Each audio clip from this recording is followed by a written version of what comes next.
नमस्कार दोस्तों, आप सभी का हमारे YouTube चैनल पर हार्दिक स्वागत है और मैं हूं डॉक्टर पंकज। दोस्तों, आज बात करने वाले हैं 3 केमिकल फर्टिलाइज़र के बारे में जो हमारे प्रत्येक गार्डनर के पास होना ही चाहिए। तो दोस्तों, आइए शुरू करते हैं कि ये 3 केमिकल्स कौन कौन से हैं।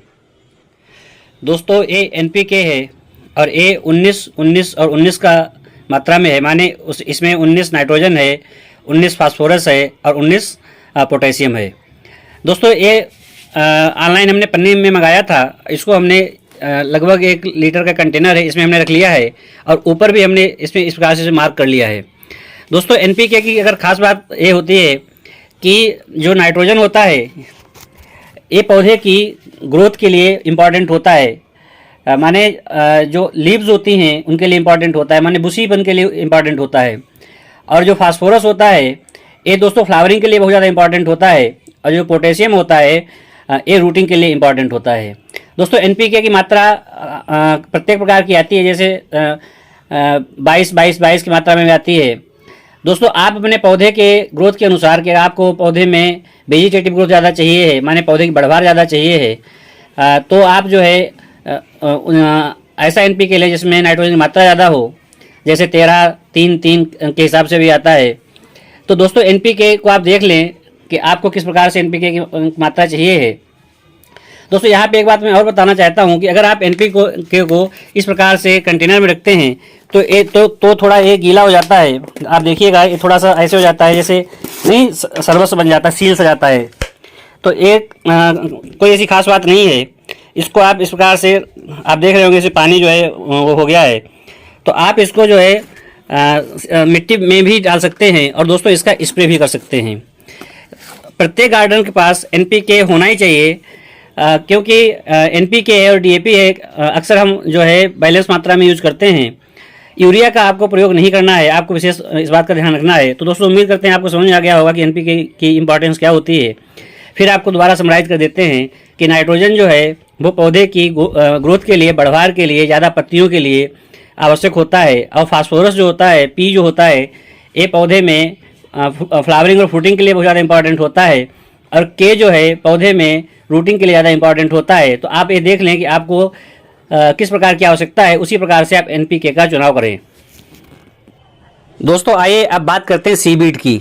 आजकल जो हमारे ऑनलाइन यूट्यूबर्स हैं, ऑनलाइन जो गार्डनर दोस्त हैं, वो सीबीड की बहुत ज़्यादा बात करते हैं। तो दोस्तों, सीबीड भी ऑर्गेनिक होता है, माने ये जो समुद्र होता है इसमें पाई जाने वाली जो काई होती है उससे एक्सट्रैक्ट होता है। सीबीड में भी NPK की मात्रा पर्याप्त मात्रा में होती है। इसमें मात्रा जो हमारे पास ये सीबीड है इसमें 12-3-3 की है, माने इसमें नाइट्रोजन की मात्रा 12% है और 3-3 के रेशियो में फास्फोरस है और पोटेशियम है। दोस्तों, ये हमने ऑनलाइन से मंगाया था और हम कंटेनर में एक दूसरा कंटेनर ले रहे हैं, उसमें हम इसको मार्क किए दे रहे हैं सीबीड को। एक ग्रेन्यूल्स फार्म में है, इसके 2 फार्म्स आते हैं, एक लिक्विड स्टेट में आता है और ये हमारे पास ग्रेन्यूल फार्म में है। ग्रेन्यूल फार्म की सबसे बढ़िया बात ये होती है कि जब आप मिट्टी को तैयार करते हैं तो उसमें आप इसके ग्रेन्यूल्स को डाल सकते हैं, लेकिन आपको कंट्रोल मात्रा में ही डालना है। जैसा हमने इसमें बताया है आपको कि इसमें 12% नाइट्रोजन है, माने नाइट्रोजन की मात्रा ज़्यादा है। तो अगर आप इसको मिट्टी में डालते हैं, सॉइल मिक्सचर में डालते हैं, तो जाहिर सी बात है पौधा एकदम से भाग खड़ा होगा। इस बात का आपको विशेष ध्यान रखना है। और ये भी जो है आप अपने कंटेनर के ऊपर मार्क कर लें, इससे फ़ायदा रहेगा कि बहुत सारे जो केमिकल्स होते हैं या जो खादें आपके पास हैं उसमें आपको ध्यान रहेगा कि हमारे पास कौन सा सीबीड है और कौन सा हमारे पास NPK है या कौन सा हमारे पास कोई दूसरा फर्टिलाइज़र है। तो ये इसकी खास बात होती है।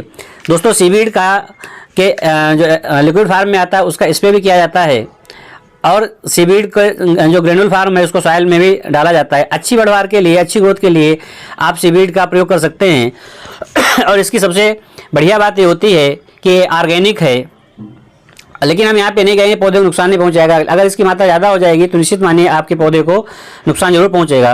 दोस्तों, अगर आप हमारे चैनल पे नए हैं और अभी तक आपने हमारे चैनल को सब्सक्राइब नहीं किया है तो कृपया हमारे चैनल को लाइक करें, शेयर करें, सब्सक्राइब करें और बेल आइकन को जरूर दबाएं, क्योंकि हम इसी प्रकार की नई नई जानकारी आपको देते रहते हैं। और दोस्तों देखिए, इस प्रकार से हमने कंटेनर में NPK सीबीड को भर लिया है। अब जो भी हम सॉइल मिक्स बनाएंगे उसमें हम सीबीड को जरूर डालेंगे।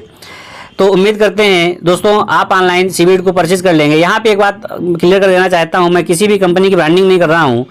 ये पौधों की ज़रूरत है उसके हिसाब से मैं आपको बता रहा हूँ। दोस्तों आइए सबसे बड़ी बात करते हैं इप्सम साल्ट की।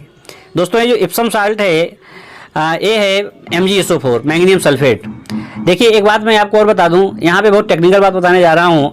जो पौधे हैं जिनकी पत्तियाँ हरी होती हैं, तो पौधों की पत्तियाँ हरी ही इस वजह से होती हैं क्योंकि इसमें Mg जो है वो तत्व पाया जाता है।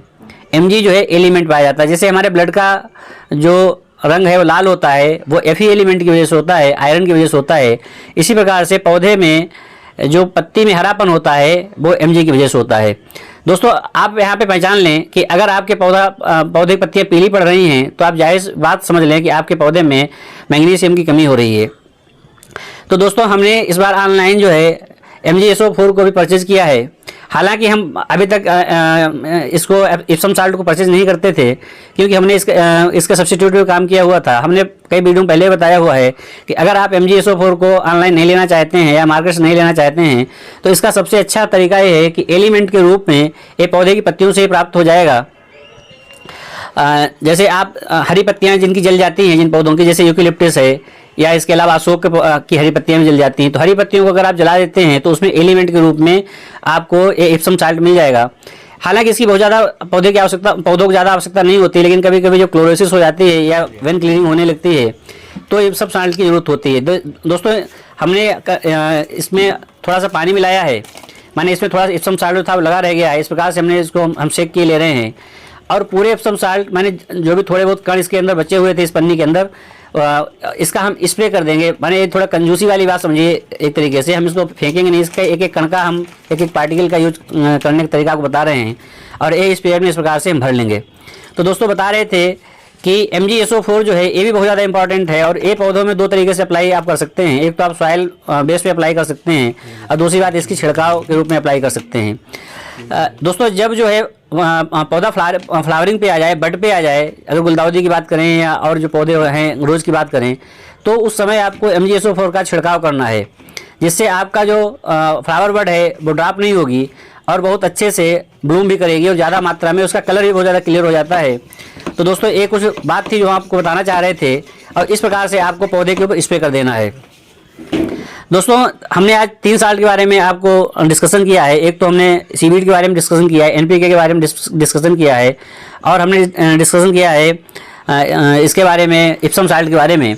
तो दोस्तों इप्सम साल्ट की भी मात्रा का भी आपको विशेष ध्यान रखना है। अगर इसकी मात्रा ज़्यादा हो जाती है तब भी पौधे को नुकसान पहुंच सकता है। केमिकल फर्टिलाइजर की ये सबसे बड़ी खास बात होती है कि ये पौधे को नुकसान ही पहुंचा सकता है अगर इसकी मात्रा ज़्यादा हो। तो दोस्तों आपको इस प्रकार के 3 केमिकल जो हैं ये आपको पास होना ही चाहिए, प्रत्येक गार्डन के लिए आवश्यक है। इसके अलावा हम किसी वीडियो में आपको और ये बताने वाले हैं कि और कौन कौन से जो केमिकल्स हैं जो बिगनर्स हमारे हैं जो अभी जिन्होंने स्टार्टिंग की है उनके लिए हम कोई नया वीडियो बनाएंगे। तो दोस्तों हमारे वीडियो का अगले वीडियो का इंतजार करें। आज के लिए बस इतना ही, मिलते हैं किसी नए वीडियो में। आप सभी लोगों का दिन शुभ और मंगलमय हो। सबको नमस्कार।